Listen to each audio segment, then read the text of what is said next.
ഓം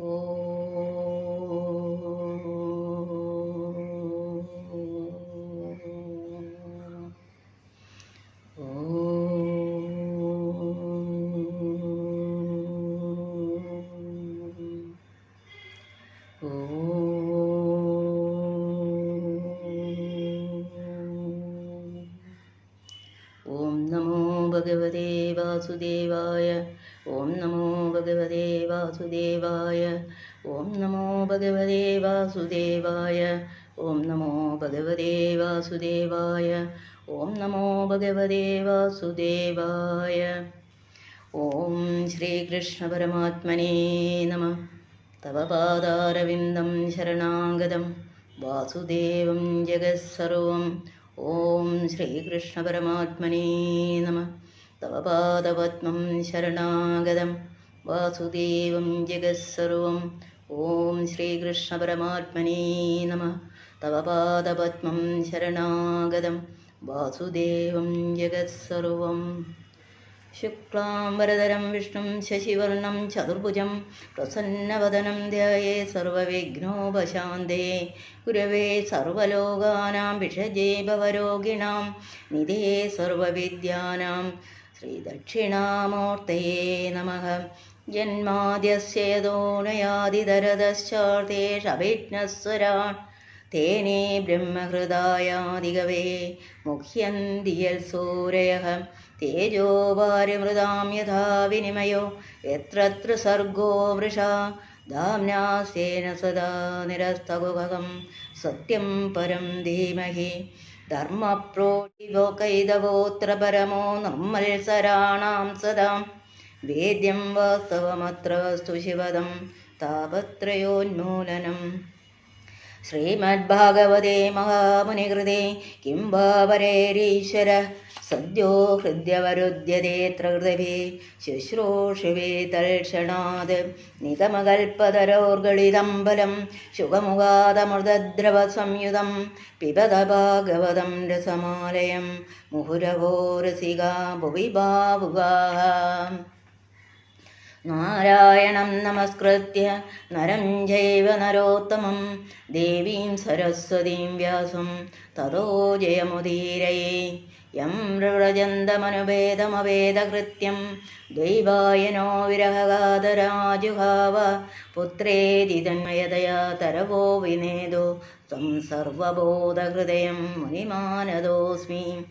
യത്സ്വാനുഭാവമഖിലശ്രുതിസാരമേകം അധ്യാത്മേവമതിദിദീക്ഷതാം തമോന്തം സംസാരിണാം കരുണയാക പുരാണഗുഹ്യം തം വ്യാസസൂനുമുപയാമി ഗുരും മുനീനാം.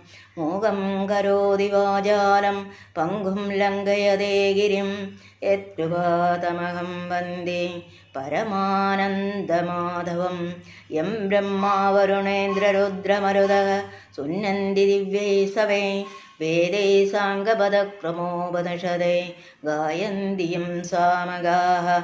ധ്യാനാവസ്ഥിതദ്ഗതേന മനസാ പശ്യന്തി യം യോഗിനോ യസ്യാന്തം ന വിദുഃ സുരാസുരഗണാ ദേവായ തസ്മൈ നമഃ.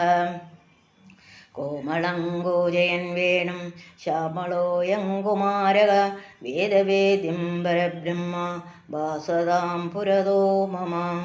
ഭൂതേ മഹദ്രിയ ഇമാം പുരോ വിഭോർ നിർമ്മായ ശേദേയതമോഷു പൂരുഷ ഭുക്തേ ഗുണാ ഷോഡശ ഷോഡശാത്മക സോലം കൃഷേഷ്ട ഭഗവാൻ ഭജാംസി മേ.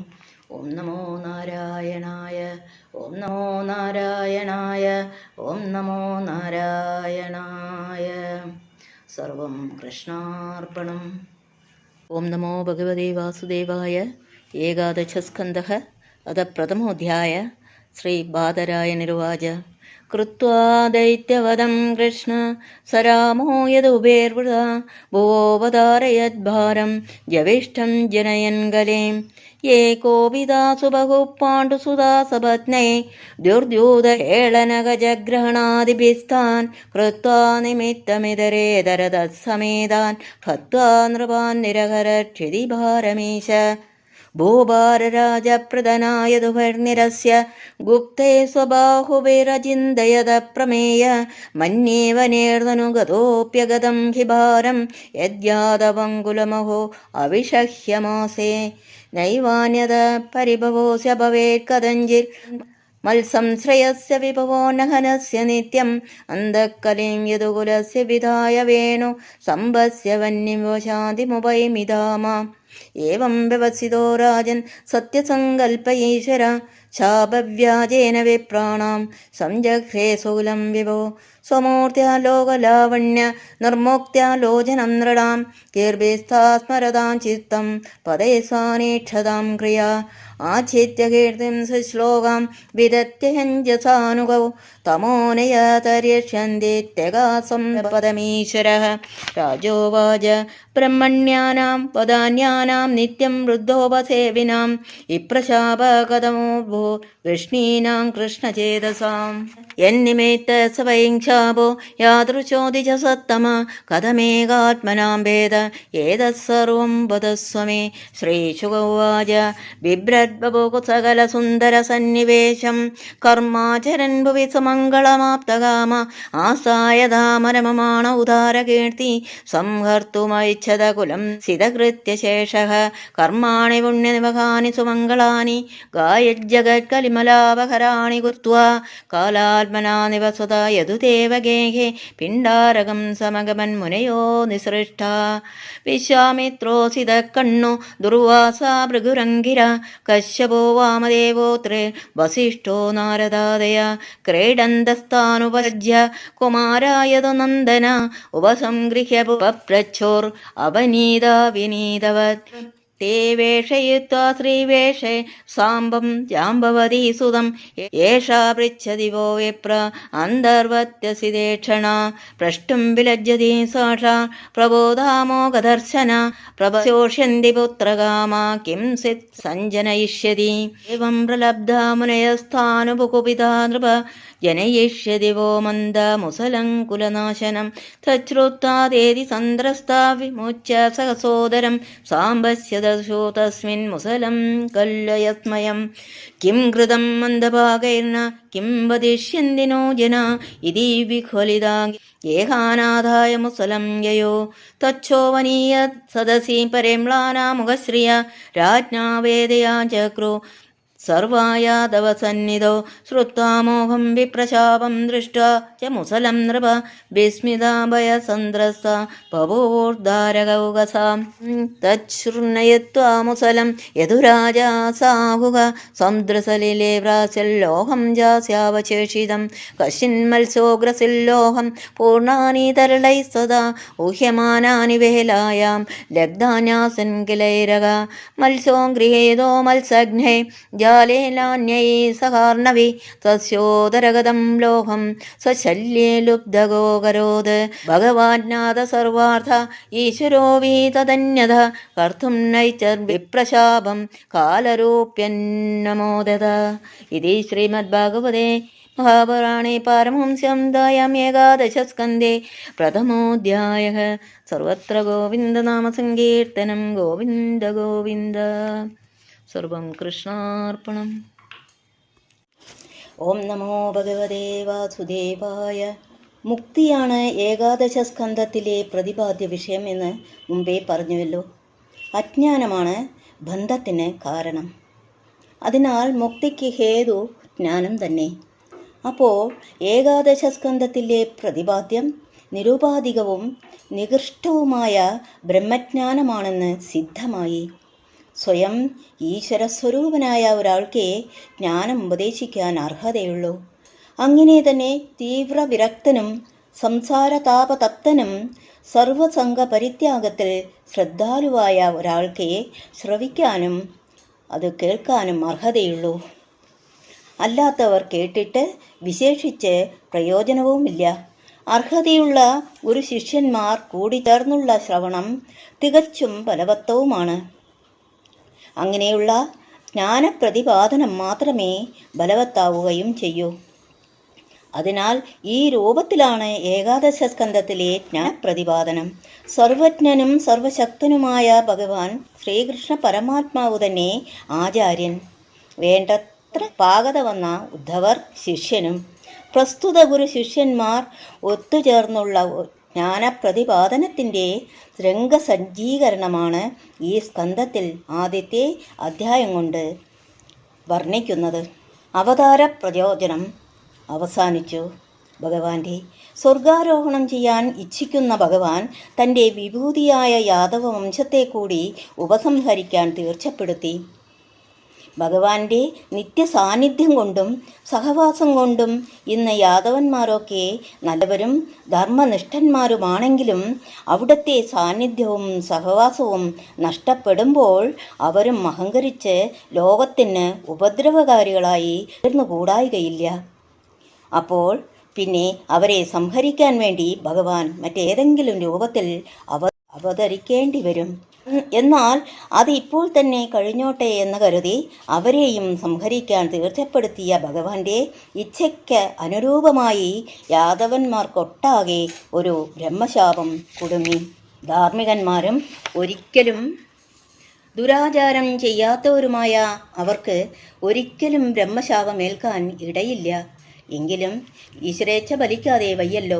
ഒരു ദിവസം വൈകുന്നേരം ചെറുപ്പക്കാരായ യാദവ കുട്ടികൾ രാജധാനിയുടെ പുറത്തുള്ള മൈതാനത്തിൽ കളിച്ചുകൊണ്ടിരിക്കുമ്പോൾ ഏതാനും ഋഷികൾ ഭഗവാനെ ദർശിക്കാൻ ദ്വാരകാ രാജധാനിക്ക് അഭിമുഖമായി ബന്ധപ്പെട്ടു വരുന്നത് കണ്ടു. മഹാത്മാക്കളായ ഈ ഋഷിമാരെ കണ്ടപ്പോൾ യാദവ കുട്ടികൾക്ക് പണ്ടൊരിക്കലും തോന്നിയിട്ടില്ലാത്ത ഒരു കുസൃതി തോന്നി. ഇവർ വലിയ വേഷമൊക്കെ കെട്ടി വരുന്നുണ്ടല്ലോ. വാസ്തവത്തിൽ ഇവർക്ക് വല്ല ജ്ഞാനവുമുണ്ടോ? ഒന്ന് പരീക്ഷിച്ചാൽ എന്താണ് എന്നാണ് അവർക്ക് തോന്നിയ കുസൃതി. അതിൻ്റെ ഫലമായി അപ്പോൾ തന്നെ സാമ്പൻ എന്ന ചെറുപ്പക്കാരൻ ഒരു ഗർഭിണിയായ സ്ത്രീയുടെ വേഷം കെട്ടി ഒരു വൃക്ഷത്തിൻ്റെ മറവിൽ നിർത്തി.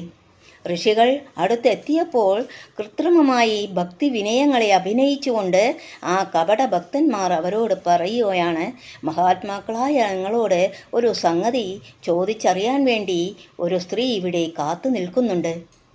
ലജ്ജ കൊണ്ട് മുന്നിലേക്ക് വരാതിരിക്കുകയാണ്.